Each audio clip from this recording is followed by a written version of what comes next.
ஆண்டவராகிய இயேசு கிறிஸ்துவின் நாமத்திலே இந்த மாலையிலே உங்கள் யாவருக்கும் என்னுடைய அன்பு வாழ்த்துக்களை தெரிவித்துக் கொள்கிறேன். 3 நாட்கள் உங்கள் சபைக்கு வருவதற்கும் இந்த லெந்து நாட்கள் கன்வென்ஷன் கூட்டங்களிலே பங்கு பெறுவதற்கும் ஆண்டவருடைய வார்த்தைகளை சொல்லுவதற்கும் எனக்கு கிடைத்த வாய்ப்புக்காக நான் ஆண்டவருக்கு நன்றி சொல்லுகிறேன். என்னை அழைத்து இந்த ஊழியத்திற்கு பயன்படுத்திய போதகர் அவர்களுக்கும் சபை குழுவினருக்கும் எனக்கு வேண்டிய சகல வசதிகளையும் செய்து வசதியாக தங்குவதற்கு உதவி செய்தவர்களுக்கும் என்னுடைய நன்றியை சொல்லிக் கொள்கிறேன். ஆண்டவருடைய வார்த்தையை இந்த லெந்து நாட்கள் கூட்டத்தின் இறுதி நாட்களிலே கேட்பதற்கு வந்திருக்கிறோம். ஆண்டவர் நம்மோடு கூட பேச வேண்டும். இந்த 3 நாட்கள் நாம் கேட்ட சத்தியங்களை மனதிலே மறவாமல் காத்து நம்முடைய வாழ்விலே விழிப்புடன் இருக்க ஆண்டவர் உதவி செய்ய வேண்டும். அதனாலே ஒரு நிமிடம் நம்முடைய கண்களை மூடி தலைகளை தாழ்த்தி ஆண்டவருடைய முகத்தை நோக்கி பார்க்கிறோம்.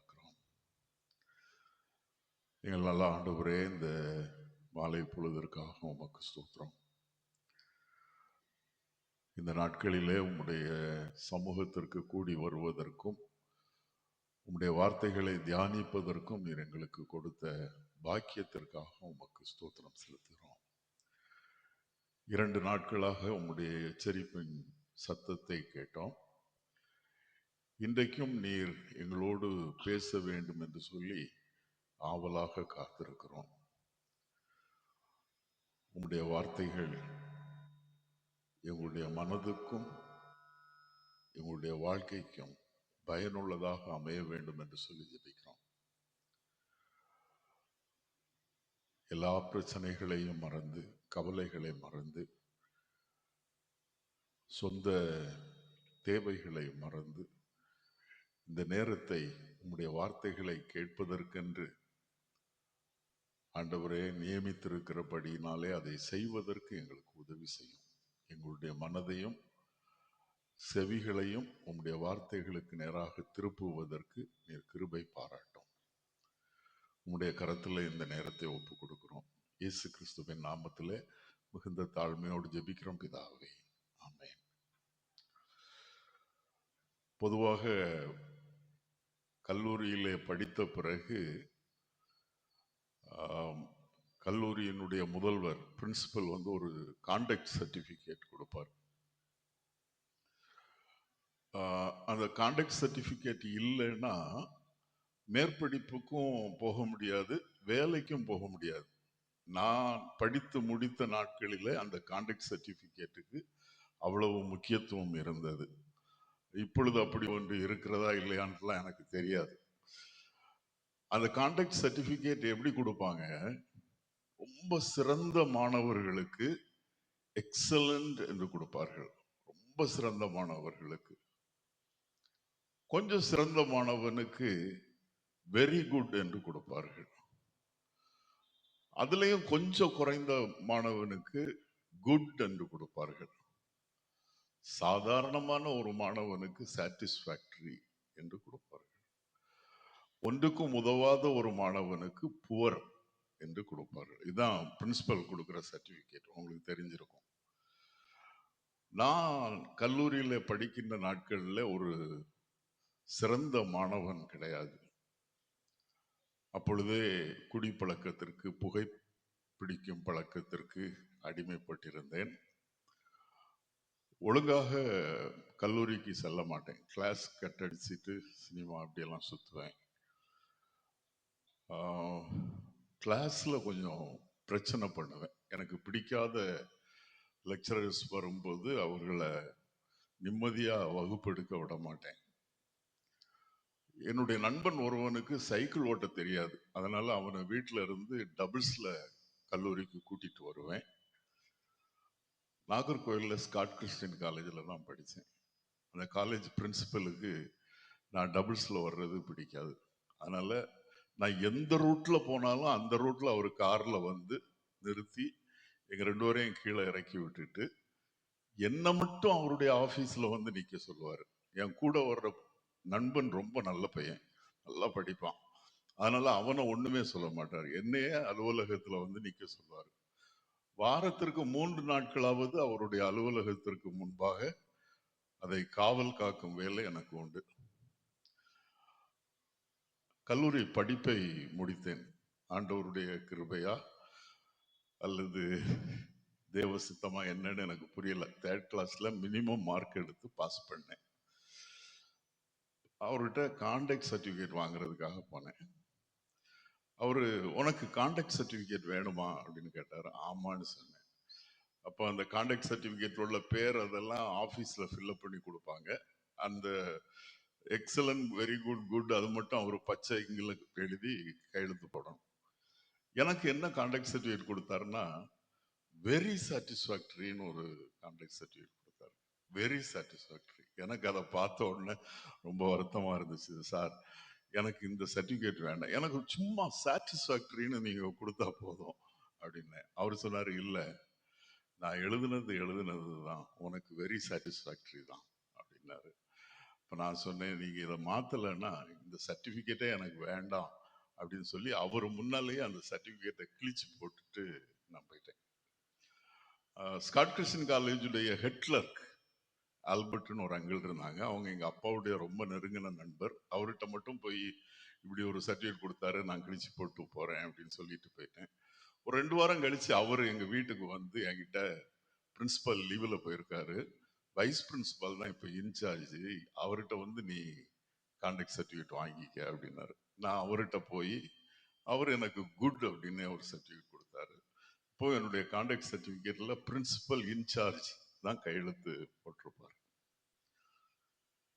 வேதத்தை படித்தால் ஆண்டவர் அவருடைய பிள்ளைகளுக்கு நிறைய சர்டிபிகேட் கொடுத்திருக்காரு, சான்று கொடுத்திருக்கார், சான்றிதழ் கொடுத்திருக்காரு. இஸ்ரவேல் மக்களுக்கு ஆண்டவர் கொடுத்த சான்றிதழ் என்ன? யாத்ராகமம் 32:9, 33:35, 34:9 இந்த வசனங்களை வாசித்து பார்த்தால் இஸ்ரவேல் மக்களுக்கு ஆண்டவர் கொடுத்த சான்று என்ன என்பது நமக்கு புரியும். அது என்ன? வணங்கா கழுத்துள்ள ஜனங்கள், வணங்கா கழுத்துள்ள ஜனங்கள். ஆண்டவர் எல்லாருக்கும் இப்படிதான் சான்று கொடுப்பாரா? எல்லாரையும் இப்படிதான் மோசமா ட்ரீட் பண்ணுவாரா? இல்லை. வேதத்தை படித்தால் தேவ மனிதர்களுக்கு மிக அழகான சான்றுகள் ஆண்டவர் கொடுத்திருக்கிறார். ஆதியாகமம் 5:22 ஏனோக்குக்கு ஆண்டவர் கொடுத்த சான்று என்ன? அவன் தேவனோடு சஞ்சரித்தவன். ஆதியாகமம் 6வது அதிகாரம் 9வது வசனத்துல நோவாவுக்கு அவர் கொடுத்த சான்றிதழ் என்ன? அவன் நீதிமானும் உத்தமமுமானவன். ஆதியாகமம் 17:4-5 வசனங்களிலே ஆபிரகாமுக்கு கொடுத்த சான்று என்ன? அவன் திரளான ஜாதிகளுக்கு தகப்பன். மோசேக்கு எபிரேயர் 3:15 கொடுத்த சான்றை நாம் வாசிக்கிறோம். அது என்ன? தேவனின் வீட்டில் எங்கும் உண்மை உள்ளவன் என்ற சான்று. இப்படி பலருக்கு நல்ல அழகான பாராட்டுகளை ஆண்டவர் கொடுத்திருக்கிறார். தாவீதுக்கு அப்படி ஒரு சான்று கொடுத்தார். அதுதான் இன்றைக்கு வாசிக்க கேட்டோம். அப்போஸ்தலர் 13வது அதிகாரம் 22வது வசனத்துல என்ன சான்று? என் இருதயத்திற்கு ஏற்றவன், என் இருதயத்திற்கு ஏற்றவன். தாவீதுக்கு அவருடைய இருதயத்திற்கு ஏற்றவனாக வாழுவதற்கு ஆண்டவர் கிருபை செய்தார். 1 சாமுவேல் 13வது அதிகாரம் 14வது வசனத்துல சாமுவேல் தீர்க்கதரிசி சவுல் ராஜாவிடம் சொல்லுகிறான், கர்த்தர் தம்முடைய இருதயத்திற்கு ஏற்ற ஒரு மனுஷனை தமக்கு தேடி அவனை கர்த்தர் தம்முடைய ஜனத்தின் பேரில் தலைவனாக இருக்க கட்டளையிட்டார். சவுலை தள்ளி தாவீதை தெரிந்து கொள்ளுவதை தீர்க்க தரிசனமாக சாமுவேல் சவுல் ராஜாவிடம் சொல்லுவதை நாம் பார்க்கிறோம். தேவனுக்கு ஏற்றவன் என்கிற அந்த பாராட்டை கொடுப்பதற்கு ஆண்டவர் தாவீதினுடைய முகத்தை பார்க்கவில்லை, அவனுடைய இருதயத்தை பார்த்தார். 1 சாமுவேல் 16:7 மனுஷன் முகத்தை பார்ப்பான், தேவனோ இருதயத்தை பார்ப்பார். அப்படியானால் அவனுடைய இருதயத்தை பார்த்து தன்னுடைய இருதயத்திற்கு ஏற்றவனாக ஆண்டவர் அவனை தெரிந்து கொள்ளுகிறார். இன்றைக்கு உங்களையும் என்னையும் நம்முடைய இருதயத்தை பார்த்து, இவன் என் இருதயத்திற்கு ஏற்றவன், இவள் என் இருதயத்திற்கு ஏற்றவள் என்று ஆண்டவர் சொல்வாரேயானால் அது எவ்வளவு பெரிய பாக்கியம் அல்ல? அந்த பாக்கியத்தை நாம் பெற வேண்டும். ஆண்டவருடைய இருதயத்திற்கு ஏற்றவர்களாக நாம் வாழ வேண்டும். அப்படி ஆண்டவருடைய இருதயத்திற்கு ஏற்றவர்களாக வாழுவதற்கு தாவீதினிடத்துல காணப்பட்ட சில குணநலன்கள் நம்மிலே காணப்பட வேண்டும். அப்படி தாவீதுக்கு என்ன குணங்கள் இருந்தது? முதலாவது, ஒன்று, அவன் தேவனால் தெரிந்து கொள்ளப்பட்ட ஒரு மனிதன். 1 சாமுவேல் 16:1 ஆண்டவர் சாமுவேல் தீர்க்கதரிசியிடம் சொல்லுகிறார், ஈசாயின் குமாரரில் ஒருவனை நான் ராஜாவாக தெரிந்து கொண்டேன் என்று சொல்லுகிறார். ஈசா என்கிற மனிதனுடைய மகன் தாவீதை இஸ்ரவேலின் ராஜாவாக ஆண்டவர் தெரிந்து கொள்ளுகிறார். உங்களையும் என்னையும் ஆண்டவர் அவருடைய பிள்ளைகளாக முன்குறித்து தெரிந்து கொண்டிருக்கிறார். எபேசியர் 1:4 வாசித்தோமானால், உலக தோற்றத்திற்கு முன்பே கிறிஸ்துவுக்குள் நம்மை தெரிந்து கொண்டார். கொஞ்சம் யோசிச்சு பார்த்தா ஆச்சரியமா இருக்கும். உலகம் உருவாகுவதற்கு முன்பாகவே நீங்களும் நானும் ஆண்டவருடைய பிள்ளைகள் என்று அவர் முன் குறித்து நம்மை தெரிந்து கொண்டார். யோவான் 15:16 சொல்லுகிறது, நீங்கள் என்னை தெரிந்து கொள்ளவில்லை, நான் உங்களை தெரிந்து கொண்டேன். நாம் அவரை தெரிந்து கொள்ளவில்லை, அவர் நம்மை தெரிந்து கொண்டார். நம்முடைய முன்னோர்களை ஆண்டவர் தெரிந்து கொண்டார். எதற்காக தெரிந்து கொண்டார்? அவர்கள் நிறைய பேரா இருந்தாங்களா? ரொம்ப படிச்சிருந்தாங்களா? ரொம்ப அழகா இருந்தாங்களா? ரொம்ப அறிவாளிகளா இருந்தார்களா? ஒண்ணுமே கிடையாது. அடிமைகளாக வாழ்ந்து கொண்டிருந்தார்கள். இல்ல, நம்முடைய முன்னோர்களை பற்றி நாம் அதிகம் கேள்விப்பட்டிருக்கிறோம். ஆண்கள் சட்டை போடக்கூடாது, பெண்கள் ரவிக்கை அணியக்கூடாது, செருப்பு போட்டுக்கொண்டு சில தெருக்களிலே நடக்கக்கூடாது, ஓடு போட்ட வீட்டுல வசிக்க கூடாது. இப்படி ஏராளமான கட்டுப்பாடுகளோடு வாழ்ந்தவர்கள் நம்முடைய முன்னோர்கள். மேல் ஜாதி மனிதர்களுக்கு அடிமைகளாக வாழ்ந்தவர்கள். ஒரு பொருளை விற்பதற்கு கொண்டு செல்லுகிறார்கள் என்றால், ஒருவேளை மரிச்சினி கிழங்கா இருக்கும், அல்லது நொங்கா இருக்கும், அல்லது பனங்கிழங்கா இருக்கும், எதையாவது ஒண்ணு விற்பதற்கு ஒரு கூடையில வச்சு சுமந்து கொண்டு போனாங்கன்னா, அந்த மேல் ஜாதி மனிதர்கள் அதை வாங்கணும்னா அந்த பொருளை கை நீட்டி வாங்க மாட்டாங்களாம்.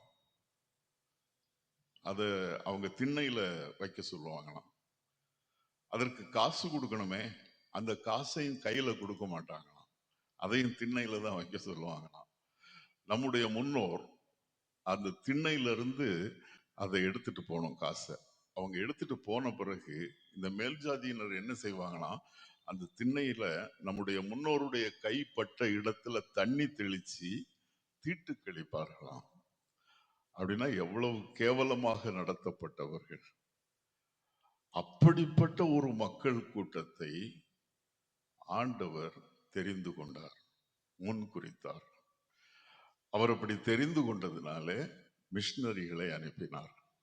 அவர் இயேசு கிறிஸ்துவை பற்றி சொன்னாங்க. நீ இயேசு கிறிஸ்துவை ஏற்றுக்கொண்டால், ஒன்று அவர் உன்னுடைய பாவத்தை மன்னிக்கிறார், இன்னொன்று இந்த சமுதாயத்திலே உன்னை உயர்த்துகிறார் என்று சொன்னார்கள். ஒருவேளை என்னுடைய பூட்டா என்னுடைய தாத்தாவுடைய அப்பாவுடைய அப்பாவா இருக்கும், அவர் தான் ஆண்டவரை ஏற்றுக்கொண்டார்னு கேள்விப்பட்டிருக்கேன்.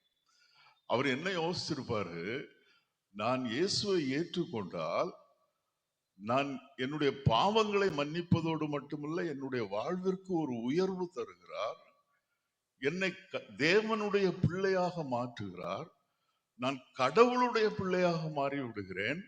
அப்படின்னா இந்த ஊர்ல யாருக்கும் நான் அடிமை கிடையாது என்கிற சுதந்திர உணர்வு அவருடைய உள்ளத்திற்குள்ளாக வந்திருக்கோம்ல.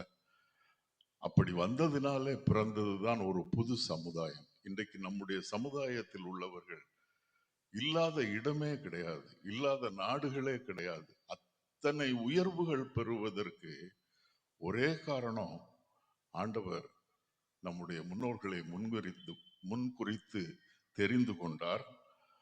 ஆகினாலே படிப்பு கிடைத்தது, மருத்துவம் கிடைத்தது, வாழ்வு கிடைத்தது, உயர்வு கிடைத்தது. தாவீதை ஆண்டவர் முன்குறித்து தெரிந்து கொண்டார். ஆகினாலே அவனை இஸ்ரவேலின் ராஜாவாக உயர்த்தினார். உங்களையும் என்னையும் ஆண்டவர் தெரிந்து கொண்டிருக்கிறார், அவருடைய பிள்ளைகளாக தெரிந்து கொண்டிருக்கிறார். அப்படி தெரிந்து கொள்ளப்பட்டவர்கள் தான் இஸ்ரவேல் ஜனங்கள். ஆனால் இஸ்ரவேல் ஜனங்களுக்கு ஆண்டவர் கொடுத்த சான்று என்ன? வணங்கா கழுத்துள்ள மக்கள். அப்படியானால் ஆண்டவரால் தெரிந்து கொள்ளப்பட்டவர்களும் வணங்கா கழுத்துள்ளவர்களாக மாறிவிட முடியும் என்று வேதம் சொல்லுகிறது. இன்றைக்கு ஆண்டவரால் அவருடைய பிள்ளைகளாக தெரிந்தெடுக்கப்பட்ட நீங்களும் நானும் வணங்கா கழுத்துள்ளவர்களாக வாழ்ந்துவிடக் கூடாது. அதிலே கவனமாக இருக்க நாம் அழைக்கப்படுகிறோம். ஒன்று, நாம் தேவனால் தெரிந்து கொள்ளப்பட்டவர்கள் என்பதை ஆழமாக உணர்ந்து அதை ஏற்றுக்கொள்ள வேண்டும், அதன்படி வாழ வேண்டும். இரண்டாவது, தாவீது தன்னுடைய பாவங்களை உணர்ந்து பாவ மன்னிப்பை பெற்று முன்னேறிய ஒரு மனிதன். தாவீது பாவமே செய்யாத பரிசுத்தவான் கிடையாது. நிறைய பாவங்கள் செய்திருக்கிறான். ஆனால் அவன் செய்தது பாவம் என்று உணர்ந்த உடனே அதை தேவனிடத்திலே அறிக்கை செய்து அவர் தருகிற பாவ மன்னிப்பை அவன் பெற்றுக்கொண்டான். உரியாவினுடைய மனைவியோடு பாவம் செய்கிறான். அந்த பாவத்தினுடைய கடுமையை அவன் உணரவில்லை. தொடர்ந்து தன் பாவத்தை மறைப்பதற்கு, மக்களை ஏமாற்றுவதற்கு முயற்சி செய்கிறான். உரியாவை போர்க்களத்திலிருந்து அழைத்து வந்து அவனுக்கு மது அருந்த செய்து அவனை வீட்டிற்கு அனுப்பிவிட, தன்னுடைய தவறுக்கு உரியாதான் காரணம் என்று மனிதர்களை ஏமாற்றிவிட முயற்சி செய்கிறான். ஆனால் உரியா வீட்டிற்கு போகவில்லை. அதில் ஏமாற்றம் அடைந்த தாவீது அவனை கொலை செய்வதற்கு திட்டமிடுகிறான். திட்டமிட்டு கொலை செய்கிறான். அதற்கு பிறகு நாத்தான் தீர்க்கதரிசி அவனிடத்திலே வந்து ஒரு உவமை மூலமாக அவன் செய்த பாவத்தை அவனுக்கு உணர்த்துகிறார். பாவத்தை அதுவரையிலும் அவன் பாவம் என்று உணரவில்லை. நாத்தான் தீர்க்கதரிசி உணர்த்திய பின்பு அவன் பாவம் என்று உணர்ந்த உடனே தன்னுடைய பாவத்தை அறிக்கை செய்கிறான். 2 சாமுவேல் 12வது அதிகாரம் 13வது வசனத்திலே அவன் சொல்லுகிறான், நான் கர்த்தருக்கு விரோதமாக பாவம் செய்தேன். கர்த்தருடைய சமூகத்திலே பாவத்தை அறிக்கை செய்தது மட்டுமல்ல, பகிரங்கமாக தன்னுடைய பாவத்தை 51வது சங்கீதத்திலே அறிக்கை செய்கிறான். தன் பாவத்தை அவன் மறைக்கவில்லை. அந்த சங்கீதத்தில் அவன் சொல்லுகிறான், இரட்சண்யத்தின் சந்தோஷத்தை எனக்கு திரும்பவும் தாரோம் என்று கேட்கிறான். காரணம், பாவத்து நிமித்தம் அவன் இழந்து விட்ட அந்த ரட்சிப்பின் சந்தோஷத்தை திரும்ப தருமாறு வேண்டுதல் செய்கிறான். அப்படி வேண்டுதல் செய்த தாவீது இன்னொரு வேண்டுதலையும் செய்கிறான். ஆண்டவரே, சுத்த இருதயத்தை என்னில் சிருஷ்டியும் என்று கேட்கிறான். ஆண்டவர் அவனுடைய விண்ணப்பங்களை கேட்கிறார். அவனுடைய பாவத்தை அறிக்கையிட்ட மனதை அவர் புரிந்து கொள்ளுகிறார். அவனுக்கு மன்னிப்பு கொடுக்கிறார். ஆனால் பாவத்தினுடைய விளைவுகளை அவன் அனுபவிக்கிறான். 2 சாமுவேல் 12:15 பத்சேபாளுக்கு, உரியாவின் மனைவிக்கு தாவீதின் மூலமாக பிறந்த பிள்ளை, அதை தேவன் அடித்ததினாலே அது வியாதிப்பட்டு மிகவும் கேவலமாக இருந்தது என்று அந்த வசனம் சொல்லுகிறது. அந்த பிள்ளை உயிர் பிழைக்க வேண்டும் என்று தாவீது உபவாசித்து ஜெபித்தான். ஆனால் ஆண்டவர் அந்த ஜெபத்தை கேட்கவில்லை. 18வது வசனத்துல 7ஆம் நாளிலே அந்த பிள்ளை இறந்தது என்று வாசிக்கிறோம். 13வது அதிகாரம் 1-14 வரை தாவீதின் மகன் அம்னோன் அவன் தாவீதின் மகள் தாமாரை கற்பழிக்கின்றான். பெற்ற மகன் பெற்ற மகளை கற்பழிக்கின்றான். 28-29 தாவீதின் மகன் அப்சலோம் தாவீதின் மகன் அம்னோனை கொலை செய்கிறான். பெற்ற மகன் இன்னொரு பெற்ற மகனை கொலை செய்கிறான்.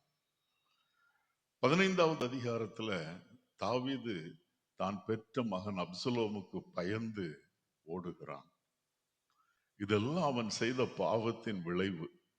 பாவத்தின் விளைவை அனுபவிக்கிறான். ஆனால் தேவனிடத்திலே இரக்கம் பெறுகிறான். சவுலும் பாவம் செய்கிறான். அதனாலதான் அவனை ராஜாவாக இராதபடி தள்ளி அதை தாவீதுக்கு ஆண்டவர் கொடுக்கிறார். சவுல் செய்த பாவம் என்ன? அவன் 2 பாவங்கள் செய்கிறான். ஒன்று, பெலிஸ்தரிடத்திலே போர் புரிவதற்கு முன்பாக கில்காலிலே தேவனுக்கு சர்வாங்க தகன பலி செலுத்த வேண்டும் என்று சாமுவேல் தீர்க்கதரிசி சொல்லுகிறான். சாமுவேல் தீர்க்கதரிசி வந்து அந்த பலியை செலுத்துவதற்காக சவுல் காத்திருக்கிறான். 7 நாட்கள் காத்திருந்தும் சாமுவேல் தீர்க்கதரிசி வரவில்லை. அவனோடு இருந்த மனிதர்கள் சிதறி போக ஆரம்பிக்கிறார்கள். அப்ப சவுலுக்கு ஒரு பயம் வருகிறது. இவர்கள் எல்லாரும் போய்விட்டார்கள் என்றால் பெலிஸ்தரோடு சண்டை போடுவதற்கு போரிடுவதற்கு யாரும் இருக்க மாட்டார்களே என்று சொல்லி துணிந்து கர்த்தருக்கு சர்வாங்க தகன பலியை அவன் செலுத்தி விடுகிறான். இது அவன் செய்த முதல் தவறு. இந்த தவறை செய்த உடனே சாமுவேல் தீர்க்கதரிசி ஆண்டவர் உன்னை ராஜ்யபாரத்தை உன்னிடமிருந்து எடுத்து விடுகிறார் என்று சொல்லுகிறான். 2வது தவறு என்ன? அமலேக்கியரை முழுமையாக அழித்து விட வேண்டும் என்று சொல்லி 1 சாமுவேல் 15வது அதிகாரத்திலே ஆண்டவர் சொல்லுகிறார். அமலேக்கியருடைய எல்லாவற்றையும் நீ அழித்து விட வேண்டும், ஒன்றும் மீதமாக இருக்கக்கூடாது என்று சொல்லி. ஆனால் தாவீது நலமானவைகளையும் முதல் தரமானவைகளையும் 2ஆம் தரமானவைகளையும் தப்ப வைக்கிறான். ஒன்றுக்கும் உதவாதவைகளை அழித்து விடுகிறான். சாமுவேல் தீர்க்கதரிசி வரும் பொழுது பொய் சொல்லுகிறான், நான் எல்லாவற்றையும் அழித்து விட்டேன் என்று சொல்லி. சாமுவேல் தீர்க்கதரிசி என் காதுகளிலே விடுகிற ஆடு மாடுகளுடைய சத்தம் என்ன என்று கேட்கும் பொழுது ஜனங்கள் இவைகளை கர்த்தருக்கு பலியிடுவதற்காக தப்ப வைத்தார்கள் என்று பொய் சொல்லுகிறான். இது அவனுடைய 2வது பாவம், கீழ்ப்படியாமை. அந்த சம்பவத்திற்கு பிறகும் சாமுவேல் தீர்க்கதரிசி அதனுடைய விளைவை சவுலுக்கு அறிவிக்கிறார். 28வது வசனத்துல கர்த்தர் இன்று உம்மிடத்திலிருந்து இஸ்ரவேலின் ராஜ்யபாரத்தை கிழித்து போட்டு உம்மை பார்க்கிலும் உத்தமனாயிருக்கிற ஒரு மனிதனுக்கு உம்முடைய தோழனுக்கு கொடுப்பார் என்று சொல்லுகிறான். இப்ப சவுல் செய்த 2 பாவங்கள், ஒன்று அவன் பலியிட்டது, 2வது கீழ்ப்படியாமை. தாவீது செய்த 2 பாவங்கள் என்ன? விபச்சாரம், ஏமாற்று, கொலை. இதுல யார் செய்த பாவம் மிகவும் அதிகம்? உலக பிரகாரமாக சிந்தித்தால் தாவீது செய்த பாவம் தான் அதிகம் அல்ல? விபச்சாரம் மன்னிக்க முடியாத குற்றம், கொலை செய்வது மன்னிக்க முடியாத பாவம். கீழ்ப்படியாமை நம்ம எல்லார்ட்டையும் இருக்கு, அதனால நம்ம இதை பெரிதாக எண்ண மாட்டோம். ஆனால் ஆண்டவர் தாவீதனுடைய பாவத்தை மன்னிக்கிறார், சவுலுடைய பாவத்தை மன்னிக்கவில்லை. காரணம் என்ன? 2 பேரும் அந்த பாவத்தை எப்படி ஏற்றுக்கொண்டார்கள் என்கிற மனநிலையை பொறுத்து அவர் ஒருவனின் பாவத்தை மன்னிக்கிறார், இன்னொருடைய பாவத்தை தண்டனை கொடுக்கிறார். சவுல் தீர்க்கதரிசி அவனுடைய பாவத்தை சவுல் ராஜா சாமுவேல் தீர்க்கதரிசி அவனுடைய பாவத்தை உணர்த்திய பொழுது அவன் அதை தேவனிடத்திலே அறிக்கை செய்யவில்லை. சாமுவேல் தீர்க்கதரிசியிடம் தான் தவறு செய்ததை ஒப்புக்கொள்ளுகிறான். ஆனாலும் மனிதர்கள் முன்பாக தான் உயர்த்தப்பட வேண்டும், தான் நீதிமானாக மக்கள் தன்னை நினைக்க வேண்டும் என்பதற்காக சாமுவேல் தீர்க்கதரிசியை உடன் அழைத்து சென்று அவரை பலி கொடுக்க வைக்கிறான் என்று 1 சாமுவேல் 15வது அதிகாரம் 30வது வசனத்திலே நாம் வாசிக்கிறோம். ஆனால் தாவீது தன்னுடைய பாவத்தை மூடி மறைக்கவே இல்லை. நாத்தான் தீர்க்கதரிசி அவனுடைய பாவத்தை உணர்த்திய உடனே அதை தேவனுக்கு முன்பாக பகிரங்கமாக தேவனிடத்தில் அறிக்கை செய்கிறான். பின்பு அதை பொதுவாக எல்லாருக்கும் முன்பாக தன்னுடைய பாவங்களை அறிக்கை செய்கிறான். அப்படியானால் நம்முடைய பாவங்களை தேவ சமூகத்திலே அறிக்கை செய்தால் மட்டும்தான் நமக்கு பாவ மன்னிப்பு கிடைக்கும். இல்லாவிட்டால் சின்ன தவறு பெரிய தவறு என்று ஒன்றிற்கும் நமக்கு மன்னிப்பு கிடைப்பதற்கு வாய்ப்பே கிடையாது. கர்த்தரால் அவருடைய பிள்ளைகளாக தெரிந்து கொள்ளப்பட்ட நாம் பாவத்திலே விழுந்து விடாதபடிக்கு கவனமாக இருக்க வேண்டும். ரோமர் 12:2 அழகாக சொல்கிறது, இந்த பிரபஞ்சத்திற்கு ஒத்த வேஷம் தெரியாமல் தேவனுக்கு பிரியமான ஜீவ பலியாக ஒப்பு கொடுக்க வேண்டும் என்று தேவனுடைய இரக்கங்களை முன்னிட்டு உங்களை வேண்டிக் கொள்கிறேன். அப்படியானால் இந்த பிரபஞ்சத்திற்கு ஒத்த வேஷம், உலகத்திற்கு ஒத்த வேஷம் போடாதபடி, நடிக்காதபடி நாம் கவனமாக இருக்க வேண்டும். தெரிந்தோ தெரியாமலோ தவறு செய்து விட்டால் அதை தேவ சமூகத்திலே சொல்லி அவர் தருகிற பாவ மன்னிப்பை பெற்று முன்னேற வேண்டும். நீதிமொழிகள் 28:13 சொல்கிறது, தன் பாவங்களை மறைக்கிறவன் வாழ்வுடைய மாட்டான், அவைகளை அறிக்கை செய்து விட்டு விடுகிறவன் இரக்கம் பெறுவான். நண்பர் சுவிசேஷ ஜெபக்குழுவில் ஸ்டான்லி பிரின்ஸ்னு ஒரு அண்ணன் இருந்தாங்க. அவங்க ஒரு உவமை அல்லது ஒரு உதாரணம் சொல்லுவாங்க. ஒரு வயல் இருந்தது ஊர்ல. அந்த வயலுக்கு வரப்புன்னு ஒண்ணு இருக்கும், தெரியும்ல, ஒரு 3/4 அடி அல்லது 1 அடி இருக்கும் வரப்பு. அந்த வரப்பு வழியா ஒரு ஆடு நடந்து வந்துட்டு இருந்ததுதான் வரப்புல. அந்த வரப்பு முடிகிற இடத்துல கொஞ்சம் சகதி இருந்ததுதான், சேரு. அந்த ஆட்டுக்கு அந்த சகதியை தாண்டி அந்த பக்கத்துல போகணும். அந்த ஆடு ஜம்ப் பண்ணிச்சுதான். ஜம்ப் பண்ண ஆடு அந்த சகதிக்குள்ள விழுந்துருச்சு. சகதிக்குள்ள விழுந்த உடனே உடம்பெல்லாம் சகதி ஆயிடுச்சு. ஆடு என்ன செய்யும்? ஆட்டுக்கும் சகதிக்கும் சம்பந்தமே கிடையாதுல்ல. அது வெளியில வந்து உடம்பு அப்படி சிலிர்க்கும், ஒட்டி இருக்கிற சகதியெல்லாம் கீழே விழும். அது ராஜநடம் நடந்து அந்த பக்கம் போயிடும். அதே வரப்புல ஒரு பன்னிக்குட்டி வந்துச்சுதான். அந்த பன்னியும் அந்த சகதியை தாண்டறதுக்கு ஜம்ப் பண்ணிச்சுதான். அதுவும் சகதிக்குள்ள விழுந்துருச்சுதான். பன்னி என்ன செய்யும்? பன்னிக்கு சகதி தான் பிடிக்கும், அதுதான் அவனுடைய வாழ்க்கை. அதனால அதுக்குள்ள உட்கார்ந்து நல்லா அதை ரசித்து ருசிச்சு அனுபவிச்சு சந்தோஷமா இருக்கும். அதை சொல்லிட்டு ஸ்டான்லி பிரின்ஸ் என்ன கேட்பாங்க, நீங்க பன்னிக்குட்டியா ஆட்டுக்குட்டியான்னு கேட்பாங்க. நான் அப்படி கேட்க மாட்டேன். நான் என்ன கேட்கிறேன், நீங்க ஆட்டுக்குட்டி மாதிரி செய்த பாவத்தை ஆண்டவர்கிட்ட சொல்லிக்கிட்டு ராஜநட நடந்து திரும்பி பார்க்காம போறீங்களா, அல்லது அந்த பன்னிக்குட்டி மாதிரி அந்த பாவத்தை திரும்ப திரும்ப அனுபவித்து அந்த பாவத்தை செய்வதிலே சுகம் கண்டு வாழ்ந்து கொண்டிருக்கிறீர்களா? பாவத்தை மறைக்கிறவன் வாழ்வடைய மாட்டான், அதை அறிக்கை செய்து விட்டு விடுகிறவன் இரக்கம் பெறுவான் என்று வேதம் சொல்லுகிறது. தாவீது எப்படி பாவத்தை மறைக்காமல் அறிக்கை செய்து வாழ்க்கையில முன்னேறினானோ, அப்படி நாமும் பாவத்தை அறிக்கை செய்து அதை விட்டு விட்டு முன்னேறினால் தேவனுடைய இருதயத்திற்கு ஏற்றவர்களாக இருக்கும். மூன்றாவது, தாவீதுக்கு இருந்த ஒரு குணம், அவன் பாடுகள் மத்தியிலே, போராட்டங்கள் மத்தியிலே தேவனிடத்திலே ஆழமான நம்பிக்கை வைத்திருந்தான். தாவீதுக்கு பாடுகள் எப்ப ஆரம்பிக்குது? அவன் சந்தோஷமா ஆடுகளை மேய்ச்சி மியூசிக் போட்டு பாட்டு பாடிட்டு இருந்தவன். எப்ப பாடுகள் ஆரம்பிக்கிறது? கோலியாத்தை எப்பொழுது கொன்றானோ அதற்கு பிறகு பாடுகள் ஆரம்பிக்கிறது. கோலியாத்தை கொன்று விட்டு ஊருக்குள்ளாக வரும் பொழுது மக்கள் எல்லாரும் அவனை வரவேற்கிறார்கள். பெண்கள் பாட்டு பாடுகிறார்கள். என்ன பாட்டு பாடுகிறார்கள்? சவுல் கொன்றது 1000, தாவீது கொன்றது 10000.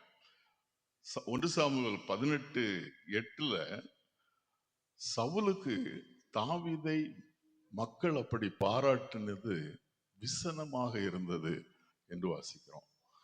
9வது வசனத்துல வாசிக்கிறோம், அந்த நாள் துவக்கம் சவுல் தாவீதை காய்மகாரமாக பார்த்தான் என்று சொல்லப்பட்டிருக்கிறது. தாவீதை கொல்லுவதற்கு சவுல் பல முயற்சி செய்கிறான். 18, 10, 11 வசனங்களில் 2 முறை வீட்டியை வீசி அதன் மூலம் தாவீதை கொல்லுவதற்கு முயற்சி செய்கிறான். 18, 25 பெலிஸ்தர் மூலமாக தாவீதை கொன்று விடலாம் என்று திட்டமிட்டு அனுப்புகிறான். அதிலேயும் தோல்வி அடைகிறான். 19, 22 சவுலுடைய மகள் மீகாளுடைய உதவியின் மூலமாக ஜன்னல் வழியாக கீழே இறங்கி தாவீது சவுலுடைய கரங்களுக்கு தப்புகிறான். சவுலுக்கு பயந்து ஓடுகிறான். ஒடுக்கப்பட்டவர்களுக்கு, கடன்பட்டவர்களுக்கு, முறுமுறுக்கிறவர்களுக்கு தலைவனாக மாறுகிறான். மனிதர்கள் அவனை கேவலமாக பேசுகிறார்கள். இஸ்ரவேலின் ராஜாவான பின் தன் மகனுக்கு பயந்து ஓடுகிறான். இப்படிப்பட்ட உபத்திரவங்கள் மத்தியில தாவீதுக்கு இருந்த நம்பிக்கை என்ன தெரியுமா? ஆண்டவர் என்னை அவருடைய நாட்டிற்கு, அவருடைய மக்களுக்கு தலைவனாக தெரிந்து கொண்டிருக்கிறார். இஸ்ரவேலின் ராஜாவாக என்னை அபிஷேகித்திருக்கிறார். ஏற்ற வேளையிலே அவர் அதை நடப்பிப்பார். அவர் என்னை ராஜாவாக உயர்த்தும் வரையிலும் நான் அவருடைய கரங்களுக்கு அடங்கி இருப்பேன். அவர் என் வாழ்விலே அனுமதிக்கிற அத்தனை பாடுகளையும் உபத்திரவங்களையும் நான் பொறுமையாக ஏற்றுக்கொள்வேன். 2 முறை சவுலை கொல்லுவதற்கு அவனுக்கு சந்தர்ப்பம் கிடைக்கிறது. ஆனால் அந்த குறுக்கு வழியை தாவீது தெரிந்து கொள்ளவில்லை. அவன் என்ன சொல்லுகிறான்? கர்த்தரால் அபிஷேகம் செய்யப்பட்டவருக்கு எதிராக நான் எதுவும் செய்ய மாட்டேன் என்று சொல்லுகிறான். அவனுக்கு தேவன் அனுமதித்த பாடுகளையும் உபத்திரவங்களையும் மனநிறைவோடு அவன் ஏற்றுக்கொள்ளுகிறான்.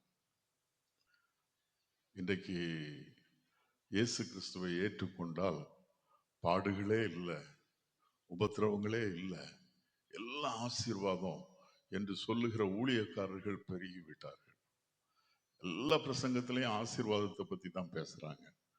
இயேசுவை ஏற்றுக்கொண்டால் எல்லா ஆசீர்வாதம், உனக்கு நோய் வராது, உனக்கு கடன் பிரச்சனை இருக்காது, உனக்கு இந்த அழுத்தமும் இருக்காது, பாதிப்பும் இருக்காது என்று திரும்ப திரும்ப சொல்லி நம்மை ஏமாற்றுகிறார்கள். வேதம் என்ன சொல்லுகிறது? வேதம்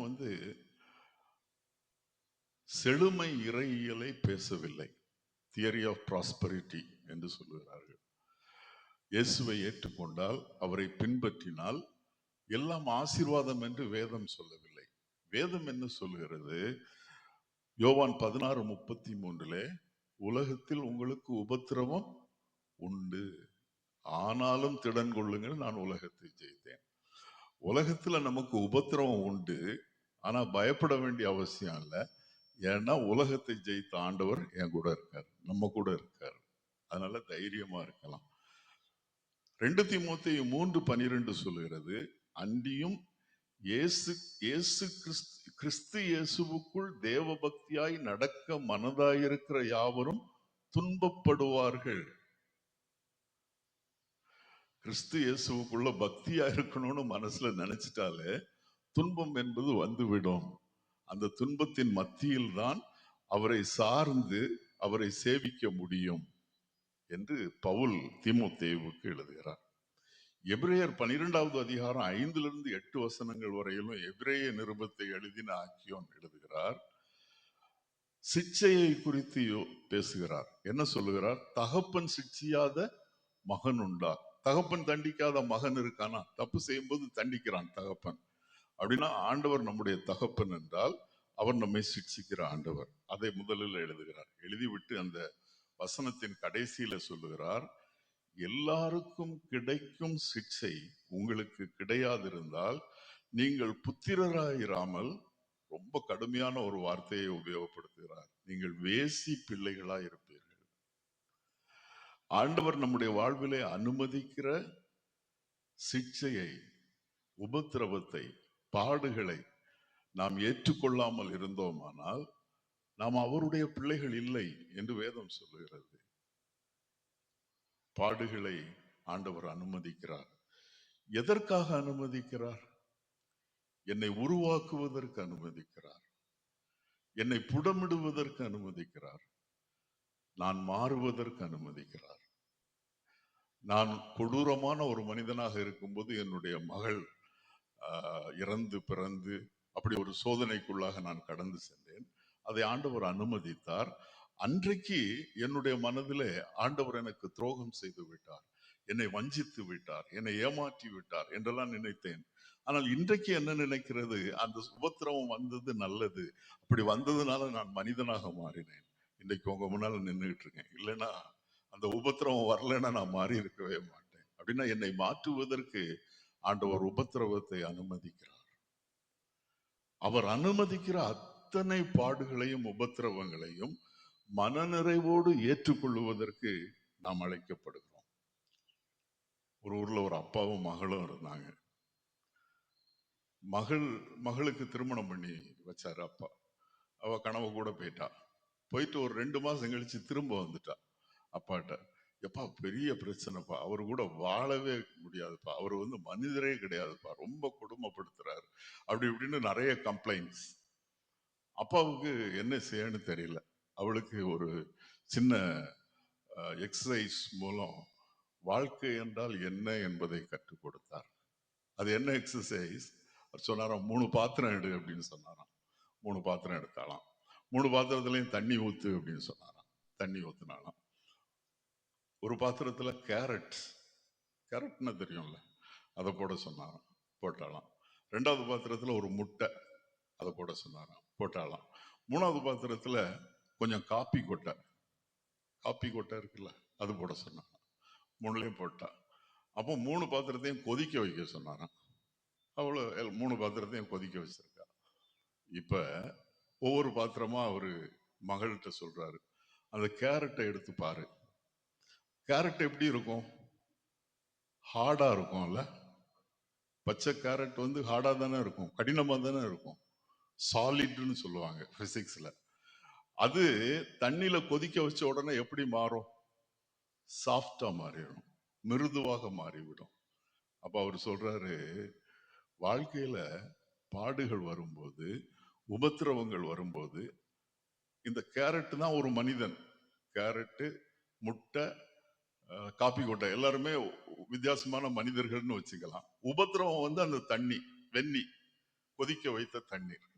இந்த உபத்திரவத்தினால கேரட் சாஃப்டா மாறிடுது.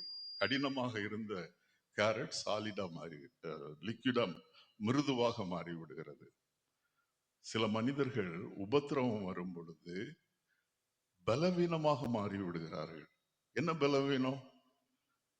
என்னால எதுவுமே செய்ய முடியாது, நான் தோத்துட்டேன், இந்த பிரச்சனையிலிருந்து எனக்கு வெளிவர வழியே கிடையாது, வாய்ப்பே கிடையாது, ஆண்டவர் என்ன கைவிட்டுட்டாரு, இனிமேல் இந்த உலகத்துல நான் உயிரோடு இருந்து பிரயோஜனமே இல்லை, நான் தற்கொலை பண்ணிக்க வேண்டியதுதான் என்று மனம் பலவீனப்பட்டு விடுகிறது உபத்திரவங்களை சந்திக்கும் பொழுது. சிலருக்கு கேரட்ட மாதிரி. முட்டை லிக்யூடா தான் இருக்கும்ல, உள்ள திரவம். அது தண்ணியில கொதிக்க வச்ச பிறகு எப்படி இருக்கும்? அது ஹார்ட் ஆயிரும். அப்ப சில மனிதர்கள் உபத்திரவங்களை சந்திக்கும் பொழுது அவருடைய மனது கடினமாகி விடுகிறது. என்ன கடினமாயிருது? இவரெல்லாம் ஒரு கடவுளா?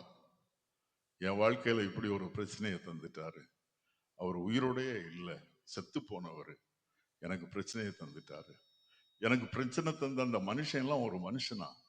அவனுக்கு நான் எவ்வளவு ஹெல்ப் பண்ணியிருக்கேன், அவனை உண்டு இல்லைன்னு பண்ணிடுறேன் பாரு அப்படின்னு அடிதடிக்கு, கொலை செய்வதற்கு என்று அவருடைய மனம் கடினப்பட்டு விடுகிறது. 3வது காப்பி கொட்டை என்ன ஆகும்? அது தண்ணீர்ல கரைஞ்சிரும், அது இருந்த இடமே தெரியாது. அந்த காஃபி, அது கரைஞ்ச அந்த தண்ணிய குடிக்கிறவர்களுக்கு அது ஆசீர்வாதம், காஃபியா மாறிடும். உபத்திரவங்கள் உன்னை சந்திக்கும் பொழுது அந்த உபத்திரவங்களோடு நீர் கலந்து விட வேண்டும். அந்த உபத்திரவங்களை நீர் மனமாற ஏற்றுக்கொள்ள வேண்டும். அந்த உபத்திரவத்தை நீ அனுபவிப்பதன் மூலமாக உன்னை சார்ந்தவர்களுக்கும் பிறருக்கும் ஆசீர்வாதமாக நீ மாறிவிட வேண்டும். எப்படி இந்த காஃபி உபத்திரவத்தை அனுபவிக்கும் பொழுது பிறருக்கு ஆசீர்வாதமாக மாறிவிடுகிறதோ அப்படி நீ மாறிவிட வேண்டும். உபத்திரவம் அப்படி உன்னை மாற்ற வேண்டும். அதற்காகத்தான் ஆண்டவர் உன் வாழ்விலே உபத்திரவத்தை அனுமதிக்கிறார். அதை மனநிறைவோடு ஏற்றுக்கொள்ள வேண்டும் என்று அந்த அப்பா மகளுக்கு சொன்னாராம். இன்றைக்கும் நம்முடைய வாழ்விலே அவர் அனுமதிக்கிற பாடுகள், உபத்திரவங்கள் நம்மை மாற்றுவதற்கு, நம்மை உருவாக்குவதற்கு, நம்மை பண்படுத்துவதற்கு, நம்மை மற்றவர்களுக்கு ஆசீர்வாதமாக மாற்றுவதற்கு அவர் அனுமதிக்கிறார். அதை மனநிறைவோடு நாம் ஏற்றுக்கொள்ள வேண்டும். ஆனால் ஒன்றை ஞாபகத்தில் வைத்துக் கொள்ள வேண்டும். 1 கொரிந்தியர் 10:13 படி அவர் நம்முடைய திராணிக்கு மிஞ்சி நம்மை சோதிக்கிற ஆண்டவர் இல்லவே இல்லை. நம்மால் எவ்வளவு தாங்க முடியுமோ அந்த அளவிற்குத்தான் அவர் சோதனையை அனுமதிப்பார். ஒரு மனிதன் புலம்பிக்கிட்டே இருப்பானாம். என்ன புலம்பல்? ஆண்டவர் எனக்கு ஒரு பெரிய சிலுவையை கொடுத்துட்டாரு, தாங்க முடியாத வெயிட் அந்த சிலுவை. அந்த சிலுவையை சுமக்குவதற்கு எனக்கு, சிலுவைன்னா பாடு, உபத்திரவம், அப்படி ஒரு கஷ்டமான சிலுவை எனக்கு கொடுத்துட்டாருன்னு புலம்பிக்கிட்டே இருப்பானா. ஒரு நாள் ராத்திரி அவன் தூங்கிட்டு இருக்கும்போது ஒரு கனவு கண்டானான். அந்த கனவுல இயேசு கிறிஸ்து வந்து அவனை தட்டி எழுப்பி என் கூட வான்னு கூட்டிட்டு போனாராம். கூட்டிட்டு போய் ஒரு பெரிய பங்களா முன்னால நின்று அந்த கதவை திறந்து, நீ உள்ள போ, உள்ள போய் உன் சிலுவையை ஒரு இடத்துல வச்சுட்டு அந்த ரூம்குள்ள நிறைய சிலுவை இருக்கும், அதுல உனக்கு எந்த சிலுவை கம்ஃபர்டபுளா இருக்கோ, வசதியா இருக்கோ, அதை நீ தூக்கிக்க அப்படின்னாராம். உள்ள போனானா, உள்ள நிறைய சிலுவை, தங்கத்துல, வெள்ளியில, மரத்துல, அப்படி நிறைய வெரைட்டிஸ் ஆஃப் கிராஸ், பெருசு சிறுசு அப்படி இப்படின்ட்டு நிறைய இருக்கு. அவன் எல்லா சிலுவையும் தூக்கி தூக்கி தூக்கி தூக்கி பார்த்தானா. அந்த ரூம் ஃபுல்லா சுத்தி சுத்தி தூக்கினானா. தூக்கிட்டு கடைசியில ஒரு சிலுவையை தூக்கி, ஆண்டவரே இந்த சிலுவை எனக்கு கம்ஃபர்டபுளா இருக்கு அப்படின்னு சொன்னானா. ஆண்டவர் சொன்னாராம், இந்த சிலுவையை தான் நீ முதல்ல சுமந்துட்டு இருந்த. ஆண்டவருக்கு தெரியும் எந்த சிலுவையை நாம் சுமக்க வேண்டும் என்று. நம்மால் சுமக்க முடியாத சிலுவையை அவர் நமக்கு அனுமதிக்கவே மாட்டார். அவர் அனுமதிக்கிற பாடுகளை மனநிறைவோடு ஏற்றுக்கொள்ள வேண்டும். யாக்கோபு 1:12 சொல்லுகிறது, சோதனையை சகிக்கிற மனுஷன் பாக்கியவான், அவன் உத்தமன் என்று விளங்கின பண்பு கர்த்தர் தம்மிடத்தில் அன்பு கூறுகிறவர்களுக்கு என்று வாக்குத்தத்தம் பண்ணின ஜீவகிரீடத்தை பெறுவான். சோதனையை சகித்து அவன் தன்னை உத்தமன் என்று விளங்க பண்ண வேண்டும். அப்படி விளங்க பண்ணினால்தான் ஜீவ கிரீடம், இல்லாவிட்டால் ஜீவ கிரீடம் கிடைக்காது. இயேசுவுக்கே சிலுவையை சுமந்துதான் பரலோகத்திற்கு செல்ல முடிந்தது. பாடுகள் இல்லாமல் இயேசு கிறிஸ்து பரலோகம் செல்லவில்லை, பாடுகளின் வழியாகத்தான் பரலோகம் போனார். ஒரு கூட்ட மக்கள் சிலுவையை சுமந்து பரலோகத்துக்கு நடந்து போயிட்டு இருந்தாங்களாம். இதுவும் ஒரு கற்பனை கதை தான். நிறைய பேர் சிலுவையை சுமந்துட்டே நடந்து போயிட்டு இருந்தாங்களாம். இப்போ ஒரு மனுஷன் மட்டும் சிலுவையை கீழே வச்சு அதுக்கு முன்னால முழங்கால் போட்டு, ஏசாமி இந்த சிலுவை ரொம்ப வெயிட்டா இருக்கு, ஒரு அடி வெட்டிக்கிடவா அப்படின்னு கேட்டான். ஏசாமி சொன்னாராம், வெட்டிக்க அப்படின்னு சொல்லி அவன் ஒரு அடி வெட்டிட்டான். அப்புறம் கொஞ்சம் தூரம் சுமந்துட்டு போனான். கொஞ்ச தூரம் போன பிறகு திரும்பவும் சிலுவையை கீழே வச்சு, ஏசாமி இன்னும் இந்த சிலுவை ரொம்ப வெயிட்டா தான் இருக்கு, இன்னும் ஒரு அடி வெட்டிடவா அப்படின்னு கேட்டான். ஏசாமி வெட்டிக்க அப்படின்னு சொன்னாரு. அவன் இன்னும் ஒரு அடி வெட்டிட்டான். அங்க பரலோகத்துக்கு போய் சேர்ந்துட்டாங்க. கேட்டுக்கும் இந்த மனிதர்களுக்கும் இடையில ஒரு பெரிய அகல பாதாளம். அந்த பாதாளத்தை தாண்டி போனோம். கேட்டு பக்கத்துல தூதர்கள் நிக்கிறாங்க. எல்லாரும் சொல்றாங்க, ஒன்றும் பயப்படாதீங்க, நீங்க தூக்கிட்டு வந்த சிலுவையை அந்த பள்ளத்துல வைங்க, நீங்க என்ன சிலுவை தூக்கினாலும் சரி, பெருசா இருந்தாலும் சரி சிறுசா இருந்தாலும் சரி, அது கரெக்டா அதுல ஃபிட் ஆகும், அது மேல நடந்து இங்க வந்துருங்க அப்படின்னாங்க. எல்லாரும் சிலுவையை வச்சாங்க, நடந்து போயிட்டாங்க. இவன் சிலுவையை மட்டும் வைக்க முடியல. ஏன்? 2 அடி குறையுது. சிலுவை இல்லாமல் நித்திய ராஜ்யம் கிடையாது. சிலுவை இல்லாமல் ஜீவ கிரீடம் கிடையாது. அப்படியானால் பாடுகளை மனநிறைவோடு ஏற்றுக்கொள்ள நாம் ஆயத்தமாக இருக்க வேண்டும். கடைசியா தாவீதுக்கு இருந்த ஒரு குணத்தை மட்டும் சொல்லி நான் முடித்து விடுகிறேன். அவனுக்கு கொடுக்கப்பட்ட பொறுப்பில் அவன் உண்மையாக இருந்தான். 1 சாமுவேல் 16வது அதிகாரத்துல சாமுவேல் ஈசாயின் குமாரரில் ஒருவனை ராஜாவாக அபிஷேகம் பண்ண வருகிறான். பலி விருந்து ஒழுங்கு செய்து எல்லாரையும் அழைக்கிறாங்க, எல்லாரும் வந்துடுறாங்க. ஈசாயினுடைய மகன்கள் அத்தனை பேரையும் வரிசையா சாமுவேல் தீர்க்கதரிசி பார்க்கிறான். 7 பேரை பார்த்துட்டான், ஒருத்தரையும் ஆண்டவர் தெரிந்து கொள்ளவில்லை. அதனால அவன் ஈசா கேட்கிறான், உனக்கு இவ்வளவு பேர் தான் பிள்ளைகளா என்று சொல்லி, இவர்களில் ஒருவனையும் ஆண்டவர் தெரிந்து கொள்ளவில்லை என்று சொல்லி அவன் சொல்றான், இன்னும் ஒருத்தன் இருக்கான், அவன் ஆடு மேய்த்து கொண்டிருக்கிறான். அந்த ஊரே பலி விருந்துக்கு வந்திருக்கிறது. தாவீதனுடைய அப்பா பலி விருந்துக்கு வந்திருக்காரு.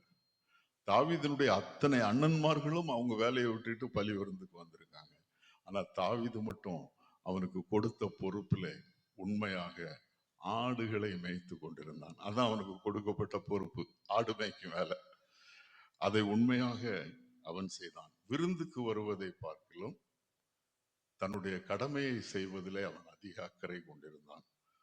கோலியாத்தை கொன்று விடுவேன் என்று சொல்லி சவுல் ராஜாவிடம் சொல்லும் பொழுது சவுல் ராஜா சொல்கிறான், அவனோடு நீ யுத்தம் செய்ய முடியாது, நீ இளைஞன், அவன் யுத்த வீரன் என்று சொல்லுகிறான். அப்பொழுது தாவீது 1 சாமுவேல் 17வது அதிகாரம் 34, 37 வசனங்கள் வரையிலும் ஒரு சம்பவத்தை சொல்லுகிறான். நான் ஆடு மேய்த்து கொண்டிருக்கும் போது ஒரு முறை ஒரு சிங்கமும் ஒரு முறை ஒரு கரடியும் என்னுடைய ஆடுகளை தூக்கி செல்லுவதற்கு வந்தது. அதோடு கூட நான் யுத்தம் செய்து அவைகளை நான் கொண்டிருக்கிறேன் என்று சொல்லுகிறான். அப்படியானால் தன்னுடைய பொறுப்பிலே கொடுக்கப்பட்ட ஆடுகளை காப்பாற்றுவதற்கு, தன் உயிரையும் கொடுப்பதற்கு அவன் ஆயத்தமாக இருந்திருக்கிறான். அந்த அளவிற்கு தனக்கு கொடுக்கப்பட்ட பொறுப்பிலே அவன் உண்மையாக இருந்திருக்கிறான். யோவான் 10:11 இயேசு கிறிஸ்து நல்ல மேய்ப்பனை குறித்து சொல்லும் பொழுது, நானே நல்ல மேய்ப்பன், நல்ல மேய்ப்பன் தன் ஆடுகளுக்காக தன் ஜீவனையும் கொடுக்கிறான். அப்படி ஒரு நல்ல மேய்ப்பனாக தன்னுடைய பொறுப்பிலே உண்மையாக இருந்தவன் தாவீது. ராஜாவாக உயர்ந்த பின்னரும் தேவனுடைய சித்தத்தை செய்வதற்கு அவன் அதிக அக்கறையோடு செயல்பட்டவன். ஆண்டவர் தருகிற பொறுப்பை உண்மையாக உத்தமமாக செய்ய வேண்டும். ஏராளமான பொறுப்புகளை ஆண்டவர் நமக்கு தந்திருக்கிறார்.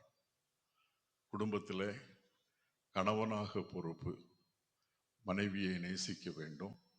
குடும்பத்தின் தலைவனாக இருந்து குடும்பத்தை நடத்த வேண்டும். மனைவிக்கு பொறுப்பு, கணவனுக்கு கர்த்தருக்கு கீழ்ப்படுகிறது போல கீழ்ப்படிய வேண்டும். எல்லாத்துக்கும் வேத வசனம் இருக்கு, நேரம் இல்லாதனால நான் சொல்லாம சொல்லிட்டே போறேன். பெற்றோர்களாக பிள்ளைகளை கோபப்படுத்தக்கூடாது. வேதத்தை அவர்களுக்கு போதித்து வேதத்தின் வழியிலே அவர்களை நடத்த வேண்டும். குடும்பமாக தெய்வ பயத்தோடு ஒருவருக்கொருவர் கீழ்ப்படிந்திருக்க வேண்டும். அப்படின்னா கணவன் மனைவிக்கு கீழ்ப்படிவதில் வெக்கப்படக்கூடாது, மனைவி கணவனுக்கு கீழ்ப்படிவதற்கு வெக்கப்படக்கூடாது. பிள்ளைகள் பெற்றோர்கள் பிள்ளைகளுக்கு கீழ்ப்படிவதில் தெய்வ பயத்தோடு, ஆண்டவருடைய பயத்தோடு ஒருவருக்கொருவர் கீழ்ப்படிந்து வாழ வேண்டும். சபையிலே, ஊழியத்திலே, நமக்கு கொடுக்கப்பட்ட பொறுப்புகளிலே உண்மையாக இருக்க வேண்டும். தீமோத்தேயுவுக்கு எழுதின கடிதத்திலே பவுல் ஒரு உக்கிரகணக்காரன் எப்படியெல்லாம் வாழ வேண்டும் என்று சொல்லி ஒரு பட்டியலை கொடுக்கிறார். அந்த பட்டியலின்படி உக்கிரானக்காரர்களாக வாழ்ந்து ஊழியம் செய்வதற்கு அழைக்கப்பட்டிருக்கிறோம். சமுதாயத்தில் நாம் செய்கிற வேலைகளிலே, நாம் செய்கிற தொழிலிலே, நாம் செய்கிற வியாபாரத்தில் உண்மை உள்ளவர்களாக இருக்க வேண்டும். வியாபாரத்தில் கலப்பட பொருட்களை விற்காம நேர்மையான முறையிலே தொழில் செய்வதற்கு, வியாபாரம் செய்வதற்கு கற்றுக்கொள்ள வேண்டும். நான் ஒரு முறை ஒரு மளிகை கடையில் ஒரு அண்ணனுடைய கடைக்கு போயிருந்தேன். அந்த அண்ணன் இல்லை, அதனால ஒரு ஓரமாக உட்கார்ந்துருந்தேன். அந்த அக்கா வியாபாரம் பண்ணிட்டு இருந்தாங்க. அப்போ ரோட்டில் ஒரு அம்மா, வயசான அம்மா, ஒரு சின்ன பிள்ளை, ஒரு 6-7 வயசு இருக்கும். அந்த பிள்ளைய அடின்னு அடிச்சு, அந்த பிள்ளை ஓன்னு அழுதுட்டு போகுது, அடிச்சு இழுத்துட்டு போகுது. என்னன்னு தெரியல, இழுத்துட்டு போயிட்டாங்க. ஒரு 10 நிமிஷம் கழிச்சு திரும்ப வருது. திரும்ப வரும்போது அந்த பிள்ளைய அடிச்சுக்கிட்டே வருது. என்னதோ சொல்லிட்டு அடிச்சுட்டு வருது. உடனே இந்த அக்கா அந்த அம்மாட்ட, ஏமா அந்த பிள்ளைய போட்டு இப்படி அடிக்கிற அப்படின்னு கேட்டாங்க. உடனே அந்த அம்மா நின்று, ஏமா இந்த பிள்ளைகிட்ட ஒரு 100 ரூபா நோட்டை கொடுத்து உன் கடையில, ஏசுசாமி கடையில, அந்த அக்கா வியாபாரம் செய்யற கடைக்கு பேரு ஏசுசாமி கடை, ஏசுசாமி கடையில போய் இதை வாங்கிட்டு வான்னு சொன்னேன். இந்த பிள்ளை உன் கடையில கூட்டமா இருந்ததுன்னு அவன் கடையில போய் வாங்கிட்டான். அவன் 100 ரூபாய வாங்கிட்டு பொருளை ஏமாத்தி, இடையில ஏமாத்தி, சில்லறையும் கொடுக்காம விட்டாமா. அந்த சில்லறையை போய் கேட்டேன், 100 ரூபா கொடுத்து விட்டேன், நீ சில்லறை தரலன்னு. அவன் சில்லறையை நான் கொடுத்துட்டேன், அவ எங்கேயோ போட்டிருப்பா அப்படின்னு சொல்லிட்டாமா. இந்த பாவி பிள்ளை உன் கடையில வாங்கியிருந்தா அவ சில்லறையை வாங்காம போனாலும் நீ அதை தனியா எடுத்து வச்சு என்னைய கூப்பிட்டு கொடுப்பியம்மா. இந்த பிள்ளை இப்படி செய்திருச்சுதே. அந்த கடைக்கு பேரு ஏசுசாமி கடை. உங்களுடைய தொழில் ஸ்தலத்திற்கு இது இயேசுவின் தொழிலகம் என்று பெயரா? உங்களுடைய வியாபாரத்தினுடைய தலைவர் இயேசுசாமியா? இயேசுசாமி முதலாளியா இருந்தா எப்படி நடத்துவார் வியாபாரத்தை? அப்படி நடத்துறீங்களா? நமக்கு கொடுக்கப்பட்ட பொறுப்புகள் எதுவாக இருந்தாலும் அதில் உண்மையாக இருக்க ஆண்டவர் அழைக்கிறார்.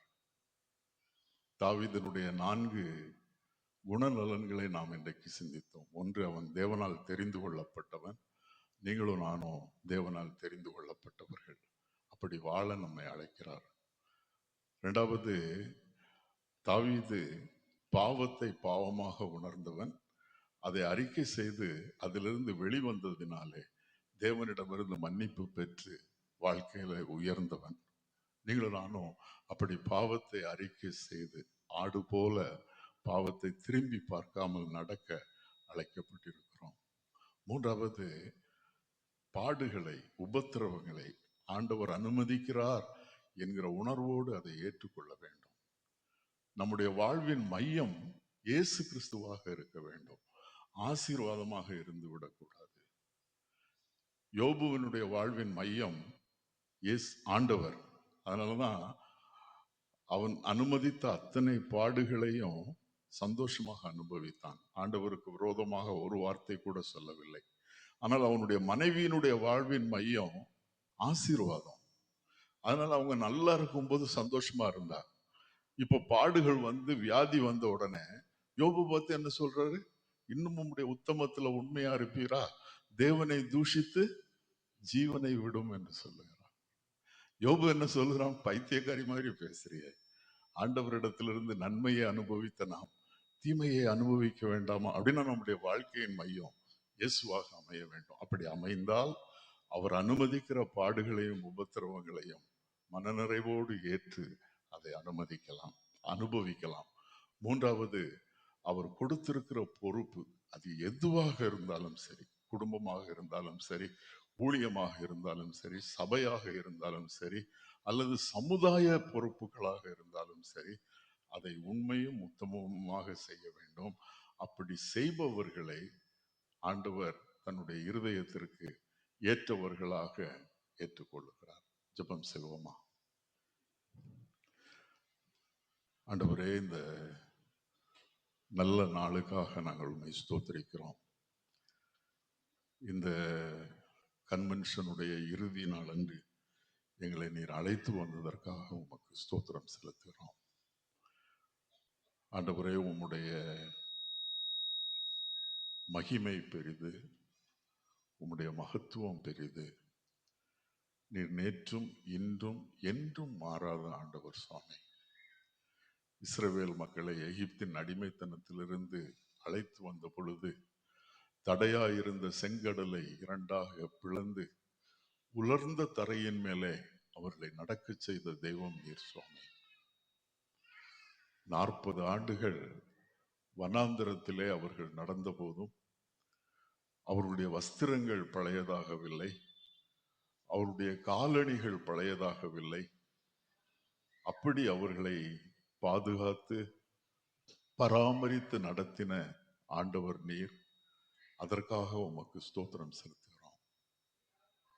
வானத்திலிருந்து மன்னாவையும் கன்மலையிலிருந்து தண்ணீரையும் அவர்களுக்கு உணவாகவும் தண்ணீராகவும் கொடுத்து அவர்களை போஷிப்பித்தீரே, அதற்காக உமக்கு ஸ்தோத்திரம். இத்தனை வல்லமையுள்ள ஆண்டவர் இன்றைக்கும் உயிரோடு இருக்கிறீரே, அதற்காக உமக்கு ஸ்தோத்திரம். எங்களை நீர் காண்கிற ஆண்டவர் சுவாமி. எங்களை குறித்து எல்லாவற்றையும் நீர் தெரிந்து வைத்திருக்கிற தெய்வம். இன்றைக்கு இரவிலே இந்த கூடுகைக்கு கூடி வந்திருக்கிற ஒவ்வொருவரையும் தனிப்பட்ட விதத்திலே நீர் அறிந்திருக்கிறீர் சுவாமி.